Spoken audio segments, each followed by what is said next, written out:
Yo, yo, yo, welcome back to the Further Your Lifestyle podcast, conversations on lifestyle, passions, and hustles. My name's Chris, I'm your host, and I'm super excited to be back here having the conversation with you. Episode 154 today, and this episode's probably going to surprise you, just as much as it surprised me in actually creating this episode. So, at the time of me recording this, it's late Feb, so by the time you're receiving this episode, it's a bit further down the line, but over the last couple of weeks, even the last 2 months, Taylor Swift has been taking the internet and the world by storm. She's been on her Eras tour, and she is just literally making noise in terms of actually making a good dent and attracting people. And really, I guess this is what we would call the Swift effect. And for me, confession to make, I'm really enjoying it. I'm really enjoying her music, and I went and saw the actual Eras tour at Gold Class with Carla before we went away at the end of last year in 2023. And it's been really, really encouraging to just see her rise, what she's been able to achieve, and how she is dominating her area. And when I've been listening to some of the music, there's been some that have been really appealing for me. They've actually been really good for running as well. But when I look and dive a little deeper, I think there's some really interesting things here that we can take away of how we can further our lifestyle with Taylor Swift. And that's what we're talking about today. All right, so some of the things that we're going to discuss today is we're going to take a look at some of the deep takeaways from some of her songs. This is probably from my own perspective, but also just some of the other things that I've been noticing. And I'm not going to be getting into the love stuff or whatever, anything like that, but really just how can we apply this to furthering your lifestyle? And then I want to put the lens in the focus of her story and how she's risen to where she is today, being a billionaire and just really dominating the music industry. But she's gone through a lot of barriers and obstacles to actually get to that point. It's not like being an overnight success. It's literally been over 10, 15, even longer than that years to actually get to where she is now. And I would say this is not even the end of where she's going. I also want to talk about what can we learn from all this? How can we apply it to ourselves? And what are the lessons that we can apply for life, for business, and our own self-growth? So it is going to be a pretty full-on episode. If you love Taylor Swift, you'll hopefully enjoy this episode. If you don't, maybe I can convince you to go check out some of her music or go read about her story and how she's actually achieved this stuff. And that's what we're talking about today anyway, but I would encourage you to come here with open ears, open eyes, and be willing to listen, an open mind more so. I want to delve into some of the music and some of the lyrics that she does. And if you don't know who she is, if you don't know where she's come from, we will touch on a bit of her background story and, her rise to fame and all that shortly. But there's a couple of different songs that I think is very relevant or resonate with the whole idea of how do we further our lifestyle. And look, she's gone from doing country singing to doing pop music to everything in between, and she has some really rich narrative lyrics, and a lot of this ties back to her own resilience, her self-awareness, but also her own authenticity, which I think that's very relevant for us as well, because when you are trying to create the lifestyle that you want, we do need to be resilient. When we are trying to build a better version of ourselves, we need to become very self-aware. And in doing all this, we need to be authentic, not only to ourselves, but to the people around us for our branding or messaging or whatever we're trying to create. So there is a couple of different songs that I wanted to touch on. But you know what? Actually, just to make sure that we're all on the same page, let me actually just dive into a bit of a summary of who she is, what she's achieved, to ensure that you do have the context. I mean, I don't want to assume that everyone knows the story of Taylor Swift, so we'll touch on that first, and then we'll dive into some of the lyrics. So she was born 1989. She's about 33 years old at the time of this episode. She's from Pennsylvania, and she grew up in Nashville, Tennessee. Now I'm just reading this from a bunch of notes that I've taken, and she was as early as 14 that she started pursuing music, which I think is pretty crazy. And she signed on with this record company called Big Machine Records, and that was at 15. And she was actually the youngest to sign in that label's history, which already changing the norm or breaking the norm at a young age. From there, her first album came out in 2006. It was great success, and it was a country music sensation. Then she started to transition into pop, which her first pop album came out in 2014, which was 1989, which is probably a lot of the music that we know today of Taylor Swift. From there, and look, I'm very, very much paraphrasing all this, she's been able to build a strong engagement with her fans, really blowing the 1,000 True fans out of the water, meaning that she's got really great personal interaction. She has a fan base that will do everything for her, that will move mountains for her and will rally for her. Now, in her rise, as she's been growing over this, career of 20 years or so, she's faced a bunch of challenges and she's had to show resilience, which is what I was talking about before. And she's had some, pretty high profile feuds and I guess a lot of media scrutiny over the years. And she's had battles over her own music ownership. And there's been a lot of public disputes over the rights to her music. And she's actually made awareness of the artist's rights versus the music industry's power dynamics and what they actually have and can hold over these artists and what they bring, when they're creating their creative work. She did lose control of her music. I believe the guy's name was Scooter Braun, and he made the acquisition of the Big Machine Records, which meant that she wasn't actually able to have the licensing rights to her music, which is just blows my mind when you think she's put all her blood, sweat, and tears into all this, and now it's just gone. But she did something that's never been done before, and she made the move to go re-record all her old albums, starting with, I believe it was Fearless, and she released that in 2021. And this strategy has never been done by anyone, and she's gone back and started to re-release all these albums as her own version, giving her the full rights, basically cutting out the middleman and being able to take it all for herself. It's not about taking it all for herself, but it's more the fact that she owns it and it is hers. So that's been just insane when I think about that from a business and entrepreneurial standpoint. It blows my mind, and it's very encouraging to see how she rose when there was a lot of doubt, or maybe they thought that they could, leverage her or make the most out of her. Well, she's really come back and, given them a real, I guess, a big surprise. Now, she's also done some very, I guess, how would you call it, some creative innovation in terms of how she's changed her styles. She's released these different albums called Folklore and Evermore. I've been doing a lot of research on all this, and they've got like a lot of different vibes in it. There's a lot of indie vibes in there, a lot of folk music vibes, and she's been able to showcase some really interesting stuff, but reinvent herself creatively as she's gone into these different albums and what's now known as the different eras.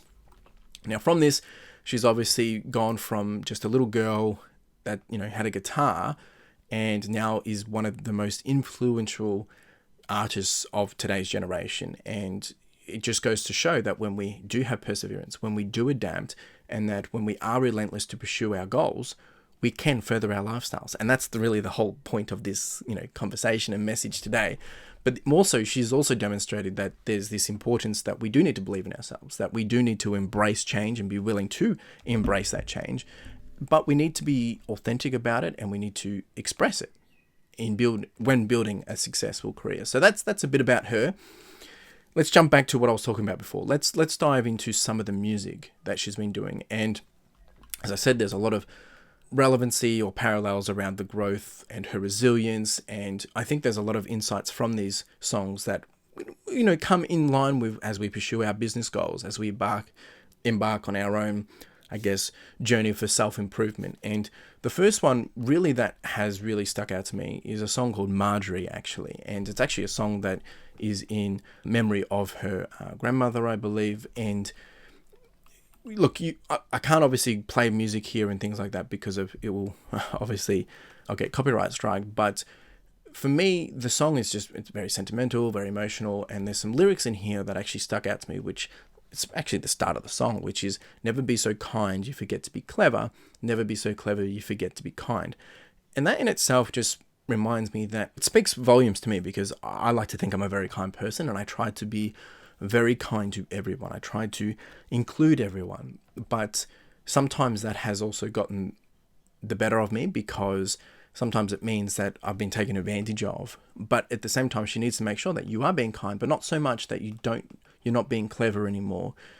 But you can never go into a room and then expect to think that you're the best and forget to be kind to others. And I think it's really just so important, that message right there.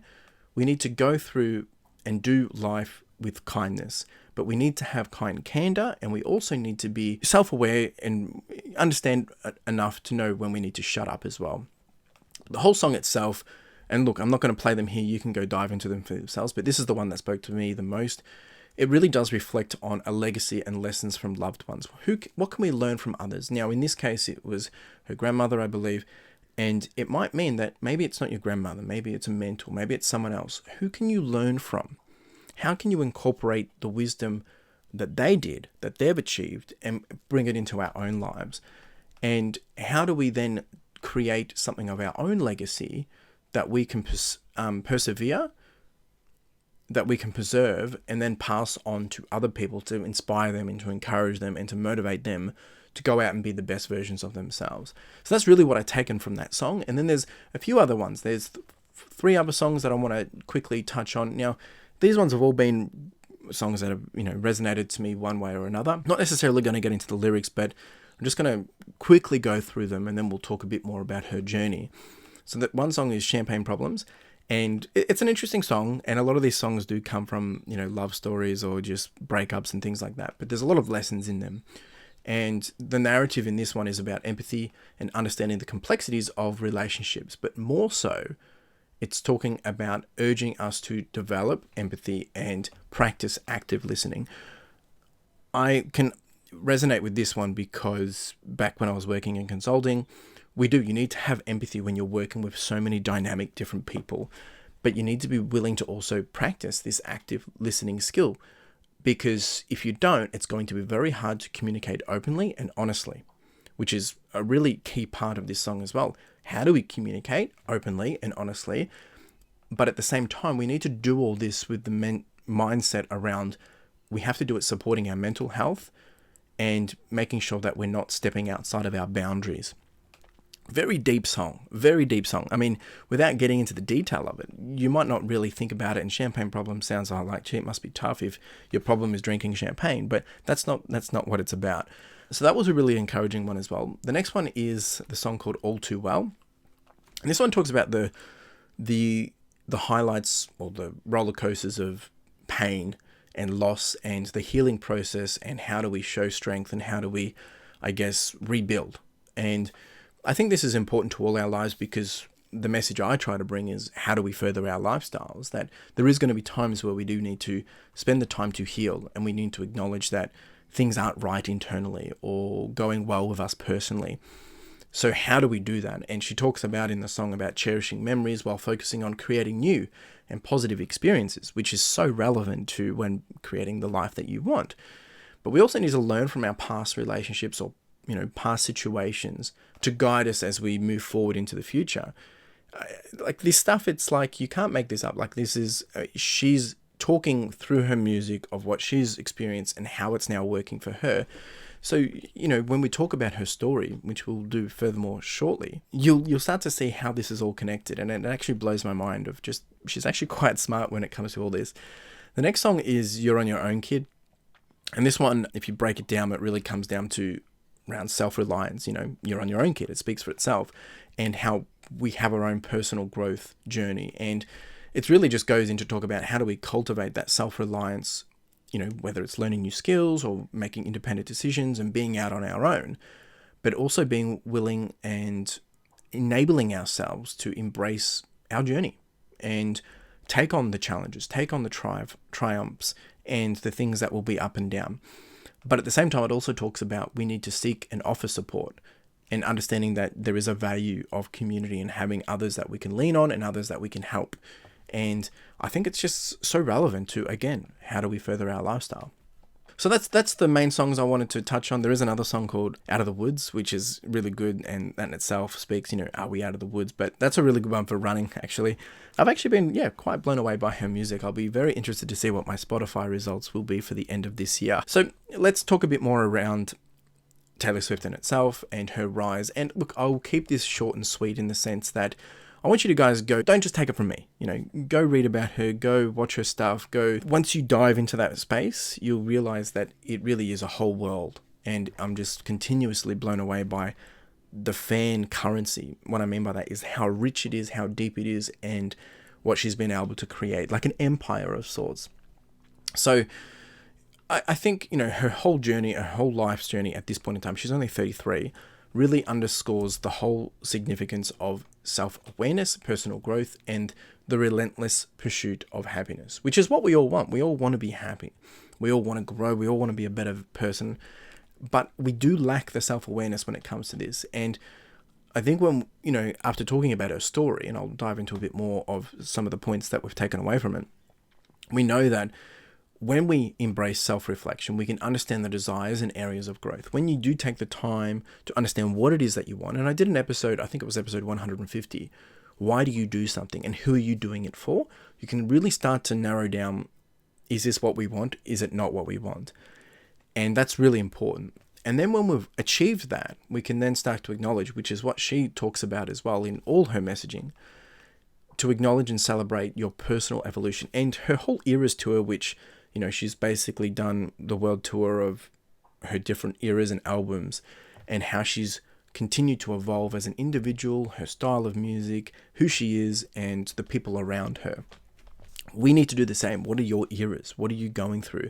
It might be seasons, it might be phases, it might be times, but it's also like the metaphor of like, you can't compare yourself to someone who's, at their finish line. If you're at the start line, you can't compare, right? So where are you in that evolution? The whole messaging from her as well, and what we've seen her rise to and what she's achieving. I mean, she's a billionaire from her music industry. What she's doing is just, I'm probably not characterizing it enough the right way, but again, for me, I don't want me to sell her to you. You go check it out. But she follows her passions, right? Authentically. And she's living her life aligned to that. And I think that's what we need to do. When you know what your passion is, you follow it authentically and live your life aligned to your true self. When you do that, things will work out. It might take time, but they will work out. When we're not doing that, when we're not aligned to our true self, that's when things won't go smooth. The other thing that I've taken away from her story and her music and everything is setting healthy boundaries and prioritizing your self-care and your balance.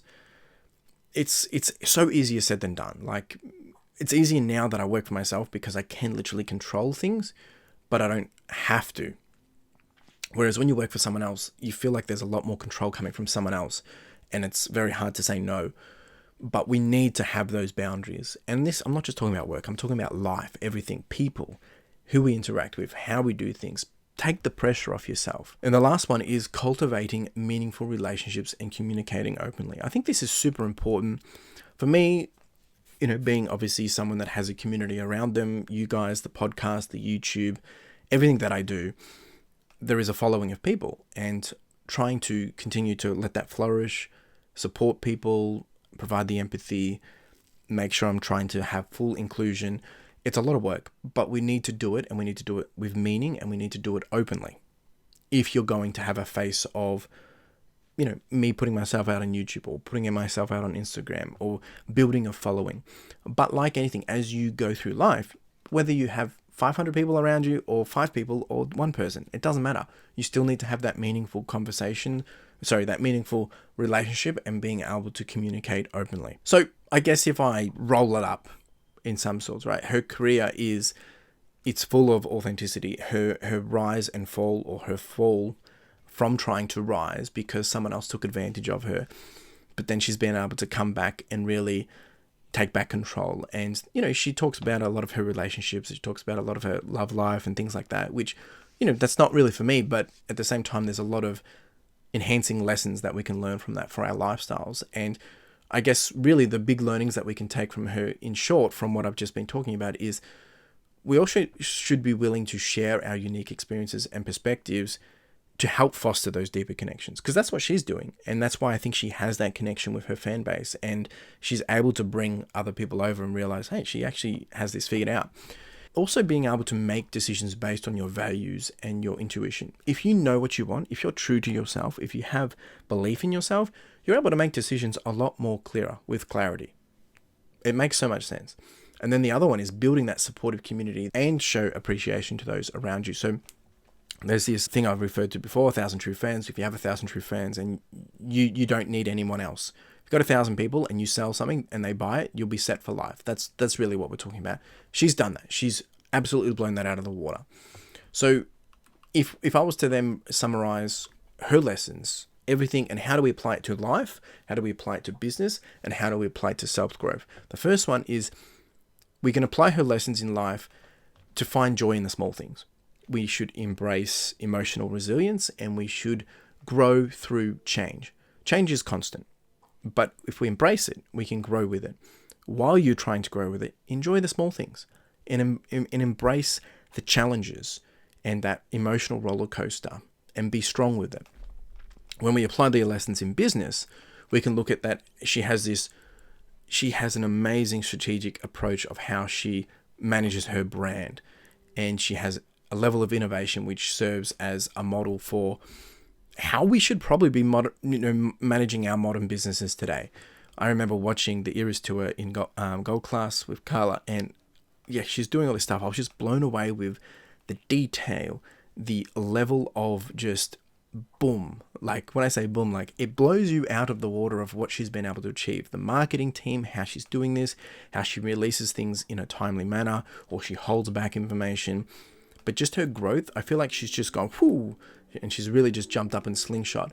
And that's what we should be doing in business. The next lesson for self-growth is perseverance and purposeful living. We should leverage this and be inspired by this from her to help us cultivate our own self-belief, to help us embrace our own challenges as opportunities, but also to live with intention. And I love that. I've actually been blown away by all this. So I think, look, there's a lot here, whether you are a Taylor Swift fan or not.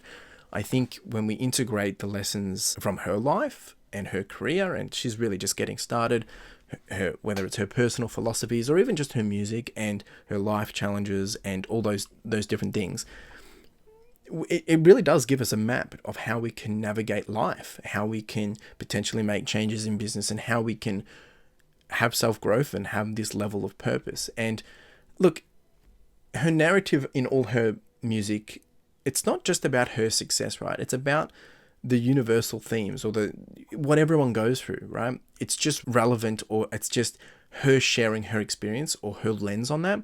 But we all go through this crap. We all go through adversity. We all go through embracing change. We all go through wanting to pursue our own goals. And she's really giving us a bit of a roadmap or a bit of a creative way of how we can probably interact in that same way.